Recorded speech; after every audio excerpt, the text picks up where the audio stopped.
Hey Ross, here is your Skx007J, the Japanese model. I've got it open and up to power. It's an interesting mix. First, let's talk about the numbers. Okay, the numbers. It's not running terribly. I honestly expected it to run a lot worse based on how the movement looked and over what you told me. It's a little hacky and choppy, but it's relatively straight. And the amplitude, while it's low, is not disastrous. It's, these should run in the 265, 275, 280 range when they're brand new and in good shape. This one, obviously, you can see it's got some noise, and it's definitely sort of choppy, but it's straight. Ooh, it just took a huge dump. Not happy. But I've seen worse. About your movement, there's a few things that I'm seeing. One, it's just generally dirty. The winding weight is all, like the surface of it is all sort of scratched up and hacked up.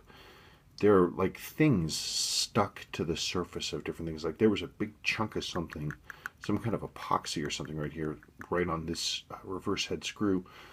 And I had to chip it off to get it off because I wanted to look at this. I think the biggest problem that you're having, one, the movement is worn. Two, it's had water intrusion. Let's see if I can get this to show for you. I don't know if you can see that this stem right here is actually corroded. That means this crown seal is bad and water's been getting in here, which is not good. Another thing is that you can't, I'm trying to think if I can think how to show this to you. This, there we go. See how that intermediate wheel there, it's just winding, whopping back and forth? That is the jewel that it's riding in underneath. It's on this plate is just completely worn out. I forget if that's a jewel or a bushing here, but that should not happen. That's bad.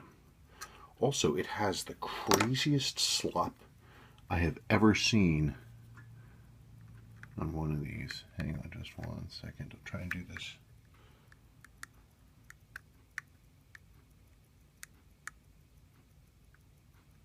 Can you see that moving back and forth?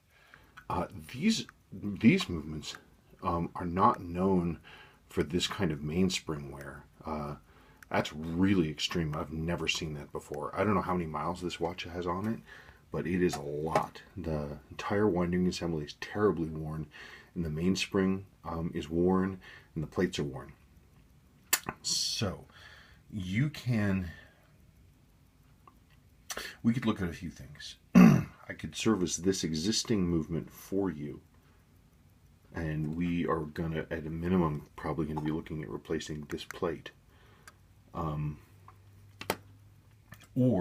if you want to save some money, you could simply get a newer version watch that has the right movement in it and simply swap it out. Now, I would suggest normally, oh, well, why don't we just buy a replacement movement and put that in?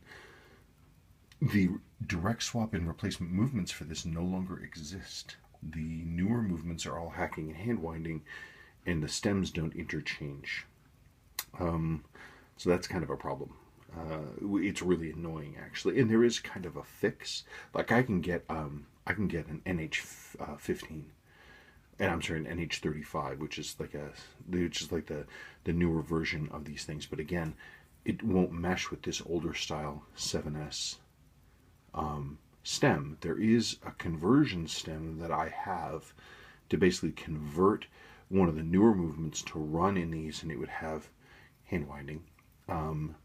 But the problem is that the quality of this part, which is aftermarket, is not great, and it tends to bind up, which is uncool. I don't know. It's up to you.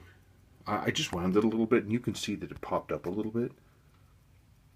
I think the vast majority of your issues are because the watch is dirty.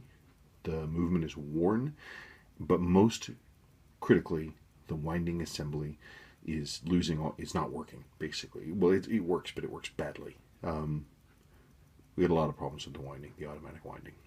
So I guess you should decide what you want to do. Go from there.